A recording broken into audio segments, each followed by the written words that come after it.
Bonjour mesdames et messieurs et mesdemoiselles, j'espère que vous allez bien où que vous soyez à travers les quatre coins du globe.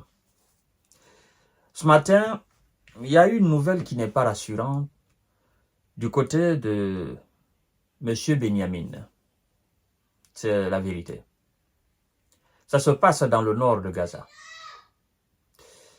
Et monsieur Benyamin et son ministre de la Défense nous informent que, parce que c'est le ministère de la Défense qui appartient au gouvernement de M. Benyamin, il nous informe que 4 de leurs éléments dans le nord de Gaza ont été envoyés au repos définitif suite à des combats dans le nord de Gaza. Vous vous souvenez? C'est dans cette même localité,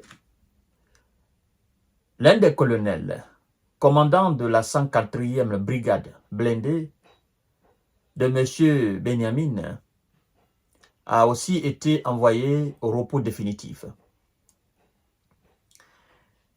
Avec des centaines de ces éléments.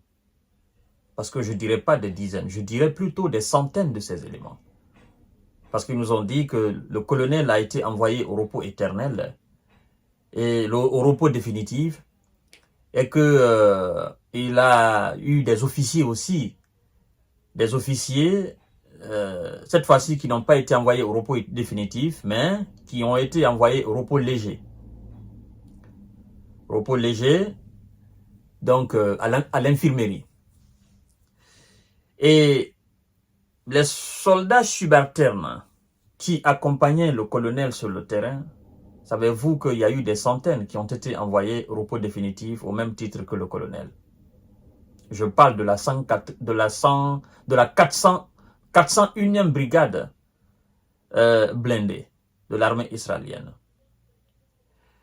Vous savez, moi je suis étonné en ce qui concerne le nord de Gaza. Je suis très étonné. Parce que si c'est le sud du Liban, je suis parfaitement d'accord avec ces informations. Pour dire que oui, il y a encore des soldats dans le sud du Liban, il y a des éléments en face beaucoup plus puissants, beaucoup plus armés. Mais lorsque vous apprenez que dans le nord de Gaza, des S de M. Benyamin sont envoyés au repos définitif, vous vous posez tout de même la question de savoir. Donc, encore, il y a des éléments qui résistent là. Donc, c'est qu'on nous dit que Gaza est complètement mise à sac, Gaza est complètement détruit. Donc, c'est pas tout à fait vrai. Il y a encore des gens sur pied à Gaza, c'est ça. Je ne parle même pas des civils, mais des militaires. Des militaires qui font face aux éléments de M. Benyamin. On se dit, ben, c'est que tout ce qui est dit en longueur de journée par des médias occidentaux, à part effectivement des raids de l'armée israélienne, des raids aériens, effectivement, de l'armée israélienne sur des immeubles, des hôpitaux et des écoles, sur la terre ferme, les éléments de M. Benyamin, ben, ils ont toutes les difficultés alors. Parce que jusqu'à présent, il y a des Gazaouites, bon, disons comme ça, des soldats Gazaouites qui résistent et qui réussissent même de temps en autre à envoyer des éléments de M. Benyamin au trou. Ben, ça veut dire que la situation est compliquée. Qu'est-ce que je vous ai dit hier? Quand le Bola a passé son information, en disant, nous avons tendu un piège, une embuscade. Et après, ça n'est suivi réellement ce qui n'est pas joli à entendre là. Il y a plusieurs des éléments de M. Benyamin qui ont été envoyés au... voilà. Et je vous ai dit quoi hier? Je vous ai dit que demain ou après-demain, dans 2 jours, vous allez entendre. Ils viendront faire un communiqué pour dire il y a des éléments qui ont été envoyés au... Mais, puisqu'ils sont malins, ou ils pensent plutôt qu'ils sont malins, Au lieu de donner l'information concernant ceux qui sont tombés dans cette embuscade de Bola, il donne plutôt ceux qui ont été envoyés au repos définitif dans le nord de Gaza. Pourtant, hier, ce sont des centaines qui ont été envoyés au... Voilà.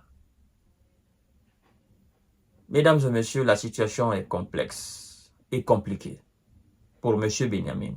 Vous savez, ce que nous faisons, en fait, nous faisons un travail de vérité, un travail de sensibilisation, un travail de conscientisation, un travail pour la paix. Qu'est-ce que nous voulons dire à travers nos milliers d'émissions que nous faisons? En fait, nous disons tout simplement que la guerre n'est pas la solution, qu'il faut arrêter cela. Et il faut passer, s'asseoir autour de la table et négocier. Négocier la paix. Parce que, après toute cette mascarade, d'accord, nous serons appelés à nous asseoir autour de la table. Parce que, ni M. Benyamin, ni le Bola, encore moins le Hamas, personne ne sera en sécurité en tant qu'il n'y a pas une paix instaurée à travers la diplomatie. Personne. Personne. Aucune des trois parties ne sera en paix en tant que, ne sera dans la tranquillité, dans la stabilité, dans la quiétude sociale, en tant qu'une paix n'est pas négociée autour de la table. Je ne sais pas si vous me comprenez au fait. C'est ce que moi j'essaie de dire à M. Benyamin. M. Benyamin, tu vas beau faire toutes ces actions. Tu sais de toutes les façons que chaque jour que tu continues de faire ces actions, parce que vous devez savoir, tout le responsable, c'est lui. Responsable de toute cette action militaire, c'est lui. C'est lui qui décide. C'est lui le chef du gouvernement. C'est lui le premier ministre. C'est lui qui coordonne tout. C'est lui la politique du gouvernement. Le ministre de la Défense ne peut pas prendre une décision tout seul sans lui. C'est lui qui obéit, c'est lui qui choisit le ministre. Il est le chef du gouvernement. Il peut enlever le ministre de la Défense et remplacer par quelqu'un d'autre. C'est le premier ministre. Vous comprenez? Et donc, c'est lui, sa politique militaire, sa politique diplomatique, sa politique, voilà, sociale, c'est lui. C'est lui qui est responsable de tout. S'il décide aujourd'hui de mettre fin, d'arrêter les combats, on va arrêter. Et c'est ce qu'il doit faire. Parce que opération militaire sur opération militaire ne fera qu'engendrer de la haine.